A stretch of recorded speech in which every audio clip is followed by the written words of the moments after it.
Naranasan mo na ba na yung customer mo sa tuwing bibili sa'yo nabubwisit ka? Bakit? Kinukumpara niya yung presyo mo doon sa kabilang tindahan, doon sa kakumpetensya mo.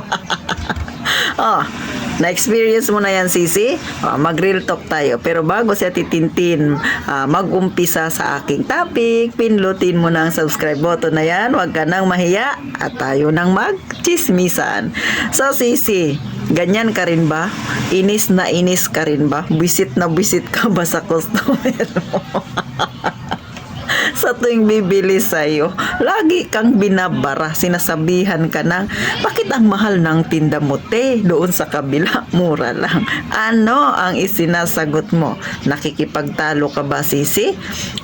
Nasa sayo yan. Iiwan ko yung katanungan na yan. Ito ay para sa mga datihan na.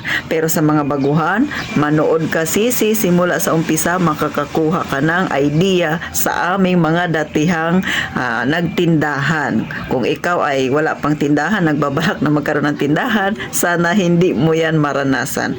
Alam mo, may mga customer talaga tayo na sa tuwing bibili, ganyan ang ginagawa. Imbis nagkaganda ang yung mood, ang aga-aga pa lang naiinis ka na dahil sa pinagagawa niya.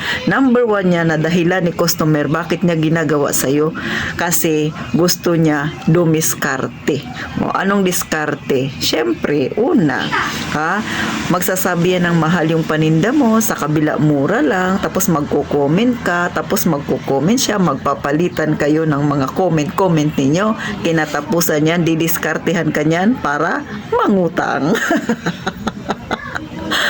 Sino ba yung mga kasari natin na ganyan yung ginawa ni customer at naisahan ka? Tandaan no, huwag kang paiisa. Mas mainam, huwag kang mag-comment. Ang pinakamagandang sabihin sa kanya pag ginagawa niya yan, magkaiba kami ng binilhan. Hindi ko alam kung saan siya bumili. Baka siguro mas mura ang bili niya, kaya mas mura ang tinda niya. Ako, ito yung bili ko, syempre, mas mahal din ang aking pagtinda. Alangan naman hindi ako kumita, Sisi. Ganun lang kasimple. Huwag mo nang palawigin ang inyong usapan, baka sa utangan ang hantung.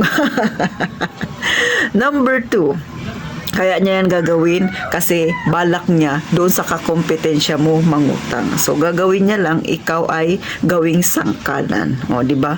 Magsasabi siya ng kung ano-ano, tapos gagawa siya ng senaryo. Ikaw naman baka comment, malalaman mo magkaroon ka ng kaaway. Bakit? Lahat ng pinagsasabi mo, isusumbong niya sa kabilang tindahan.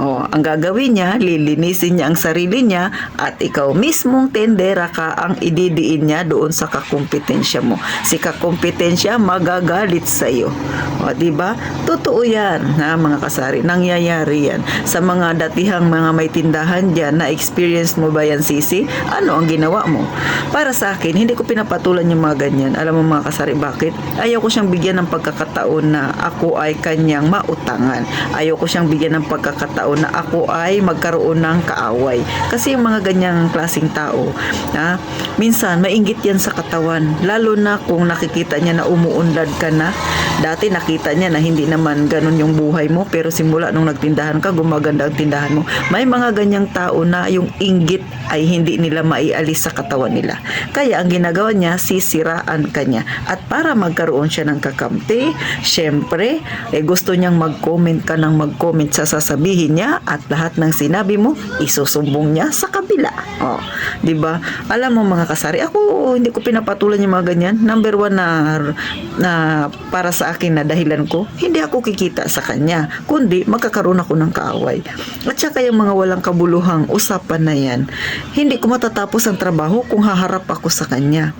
At higit sa lahat, ayaw kong madiskartehan niya ako na utangan niya. Kasi syempre, ikaw na matagal ka na dyan sa lugar mo, alam mo na yung kung sino-sino yung mga taong mahilig mangutang, mga taong mahilig mamirwisyo ng kapwa nila at yung ibang tao na mahilig makipag-away. So kilala mo na. So kung sa tingin mo hindi siya dapat pakiharapan ng matagal, gawin mo. Mas maganda nang maging busy ka sa iyong negosyo kaysa maging busy ka sa pakikipagtalakan sa kanila. O baka kinatapusan yan, makakarating kayo ng barangay. O mahirap yun kasi nga nagkakaroon ka ng record na hindi naman kanais-nais. Mas mainam na mag-focus ka sa sarili mong negosyo kaysa mag-focus ka sa problema ng ibang tao. So ganyan lang kadali. Ganyan din ang mga ginagawa ng mga taong mahilig manira tsaka mahilig mangutang na hindi marunong magbayad. Wala namang masama na makipagkaibigan ka, pero lagyan mo ng limitasyon kasi yung mga ganyang tao gusto lang yan i-down ka, di ba? At sila ay naghahanap sila ng kakampi. Yan pa naman yung mga yan, pagka medyo nasalitaan mo ng hindi maganda, nasabihan mo siya, naghahanap pa yan ng ibang tao, nagre-recruit yan ng ibang tao na pwedeng maghalit din sa'yo, di ba? Kaya ang mas maganda yung neutral ka lang. Wala kang kaaway, wala kang pinautang, at syempre pa lahat ng tao ay kabati mo, ay syempre maganda niyan maging customer mo pa rin sila. Kasi nga sabihin na natin na mapasaway man yung isang tao na yan, pero mas maganda kung sa'yo pa rin siya bibili kasi kikita ka doon. Samantalang sa pakikipag-away, wala kang mapapala. So hanggang dito na lang mga kasari, at sana sa mga baguhan dyan, huwag nyong maranasan yung mga ganitong klaseng tao, mga ganitong customer na mahilig gumawa ng senaryo, sana at syempre pa wag ninyong patulan kasi tayo nag-business tayo para gumanda ang ating pamumuhay, hindi para dumami ang ating mga kaaway. Hanggang dito na lang mga kasari, pindutin mo na ang subscribe button na yan, at syempre pa lagi ko ngang sinasabi, mag-iingat tayong lahat palagi mga kasari.